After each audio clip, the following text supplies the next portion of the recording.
महागणपति कृषि Hindi YouTube channel में सभी किसान भाइयों का स्वागत है। तो प्याज की खेती में सबसे आवश्यक उर्वरक कौन सा है, इसकी जानकारी आज हम आपको देने वाले हैं।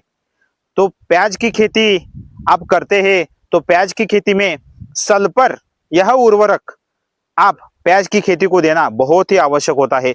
तो ज्यादा उत्पादन के लिए आपको सल्फर यह उर्वरक प्याज की खेती को देना चाहिए। तो वह आप बेसल डोज से दे सकते हैं। तो बेसल डोज में आप कैल्शियम मैग्नीशियम सल्फर यह कॉम्बिनेशन वाले उर्वरक का इस्तेमाल करके आप सल्फर यह घटक यह न्यूट्रिएंट प्याज की खेती को दे सकते हैं। तो बेसल डोज किस तरह से होना चाहिए, प्याज की खेती शुरुआत करने से पहले बेसल डोज किस तरह यूज करना चाहिए, यह सभी जानकारी आपको यह इस वीडियो में मिल जाएगी। तो आप वह देख सकते हैं और उस तरह आप बेसल डोज का इस्तेमाल कीजिए और उससे आप प्याज की खेती शुरुआत कीजिए। तो प्याज की खेती शुरुआत करने के बाद 1 महीने बाद आप 20-20-0-13 यह उर्वरक आप 1 महीना बाद आपको यह उर्वरक प्याज की खेती को देना होगा। 1 एकड़ को 1 बैग और उसके साथ 2 किलो सल्फर 90% वाला 2 किलो सल्फर आप वह प्याज की खेती में यूज करने से बहुत ही अच्छी तरीके से प्याज में ग्रोथ और उसी के साथ आपको ज्यादा उत्पादन मिलता है।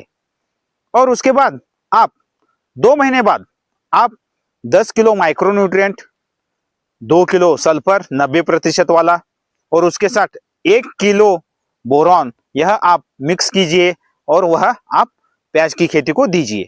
तो इस तरह आप यह तीसरा डोज, पहला डोज बेसल डोज, दूसरा डोज 1 महीने के बाद, तीसरा डोज जो है माइक्रोन्यूट्रिएंट बोरॉन और सल्फर, यह डोज देने से बहुत ही अच्छी तरीके से प्याज में बहुत ही अच्छी तरीके से उत्पादन आपको मिलता है। तो इस तरह सल्फर यह घटक प्याज की खेती से जुड़ा हुआ है।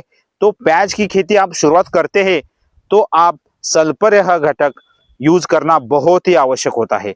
यदि सल्फर की डेफिशिएंसी प्याज की खेती में हो जाए तो आपका उत्पादन कम हो जाता है। तो इसलिए आप बेसल डोज में उसके बाद उर्वरक में सल्फर का यूज करके आप प्याज की खेती की शुरुआत कर सकते हैं और ज्यादा मुनाफा ले सकते हैं। तो मिलते हैं नेक्स्ट वीडियो में। थैंक यू, धन्यवाद।